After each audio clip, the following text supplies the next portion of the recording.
ಸ್ನಾನ ಮಾಡುವ ನೀರಿಗೆ ಈ ಪುಟ್ಟ ವಸ್ತುಗಳನ್ನು ಬೆರೆಸಿ ಸ್ನಾನ ಮಾಡುವುದರಿಂದ ನೀವು ಇಷ್ಟಪಟ್ಟ ಸ್ತ್ರೀ ಅಥವಾ ಪುರುಷ ನಿಮ್ಮ ಕೈವಶವಾಗುತ್ತಾರೆ. ನೀವು ಹೇಳಿದ ಹಾಗೆ ಅವರು ನಿಮ್ಮ ಮಾತುಗಳನ್ನು ಕೇಳಿ ವಶೀಕರಣ ಆಗುತ್ತಾರೆ. ಅದು ಯಾವ ವಸ್ತುಗಳು, ಹೇಗೆ ಮಾಡಬೇಕು, ಸಂಪೂರ್ಣ ಮಾಹಿತಿ ಇವತ್ತಿನ ವಿಡಿಯೋದಲ್ಲಿ ನಿಮಗೆ ತಿಳಿಸ್ಕೊಡ್ತೀವಿ.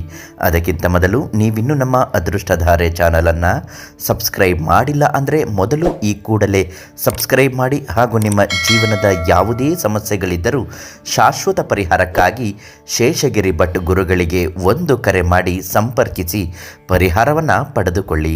ವಶೀಕರಣದಂತಹ ಮಾಟಮಂತ್ರದಂತಹ ಕೆಟ್ಟ ಶಕ್ತಿಗಳು ಯಾವುದೇ ಇದ್ದರೂ ಕೂಡ ಇವರಿಂದ ನೇರ ಪರಿಹಾರ ನಿಮಗೆ ಸಿಗುತ್ತದೆ. ಸ್ವಾಭಾವಿಕವಾಗಿ ಮನುಷ್ಯನ ಜೀವನದಲ್ಲಿ ಒಬ್ಬರನ್ನು ಒಬ್ಬರು ಇಷ್ಟಪಡುವುದು ಸರ್ವೇ ಸಾಮಾನ್ಯ ಆಗಿರುತ್ತೆ. ಆದರೆ ಕೆಲವು ವಿಚಾರದಲ್ಲಿ ನೀವು ಇಷ್ಟಪಟ್ಟವರು ನಿಮ್ಮ ಮಾತುಗಳನ್ನು ಕೇಳದೇ ಇರಬಹುದು. ನೀವು ಅಂದುಕೊಂಡ ಹಾಗೆ ಅಥವಾ ನೀವು ಬಯಸಿದ ಹಾಗೆ ಅವರು ನಿಮ್ಮ ಜೊತೆಯಲ್ಲಿ ನಡೆದುಕೊಳ್ಳದೇ ಇರಬಹುದು. ಅದಕ್ಕಾಗಿ ಈ ಪುಟ್ಟ ಪರಿಹಾರದ ತಂತ್ರವನ್ನು ಮಾಡುವುದರಿಂದ ಅವರು ನೀವು ಹೇಳಿದ ಹಾಗೆ ಕೇಳುತ್ತಾರೆ ಮತ್ತು ನೀವು ಬಯಸಿದ ಹಾಗೆ ನಿಮ್ಮ ಜೊತೆಯಲ್ಲಿ ಅವರು ಇರುತ್ತಾರೆ. ನಿಮ್ಮ ಜೀವನದ ಪ್ರತಿಯೊಂದು ಕಷ್ಟ ಸುಖಗಳಿಗೂ ಅವರು ಸ್ಪಂದಿಸುವಂತಾಗುತ್ತದೆ. ಶತ್ರುಗಳು ಕೂಡ ಮಿತ್ರರಾಗುವಂತಹ ಈ ಪುಟ್ಟ ಸರಳ ತಂತ್ರವೇ ಸರ್ವಜನ ವಶೀಕರಣ ತಂತ್ರ. ಇದನ್ನು ಒಳ್ಳೆಯ ಕಾರ್ಯಕ್ಕಾಗಿ ಮಾತ್ರ ಬಳಸಬೇಕು.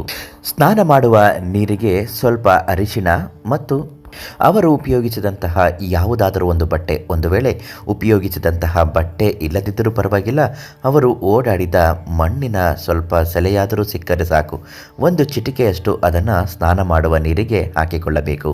ಬೆಳಗ್ಗೆ ಸ್ನಾನ ಮಾಡುವಾಗ 4 ಮಂತ್ರಗಳನ್ನು ಗುಪ್ತವಾಗಿ ತಿಳಿಸ್ಕೊಡ್ತೀವಿ, ಅದನ್ನು ಕೂಡ ಹೇಳಬೇಕು.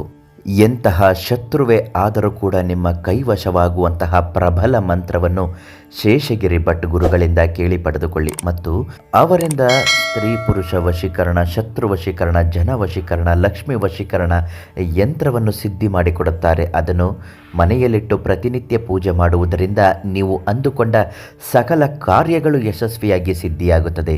ಮಹಾದೈವ ಶಕ್ತಿ ಇರುವಂತಹ ವಶೀಕರಣ ಯಂತ್ರಕ್ಕೆ ಅವರು ಸಿದ್ಧಿ ಮಾಡಿಕೊಡುತ್ತಾರೆ ಮತ್ತು ನಿಮ್ಮ ಜೀವನದ ಯಾವುದೇ ಪ್ರಬಲ ಸಮಸ್ಯೆಗಳಿದ್ದರೂ ಕೂಡ ಶಾಶ್ವತ ಪರಿಹಾರಕ್ಕಾಗಿ ಶೇಷಗಿರಿ ಭಟ್ ಗುರುಗಳಿಗೆ ಒಂದು ಕರೆ ಮಾಡಿ ಸಂಪರ್ಕಿಸಿ.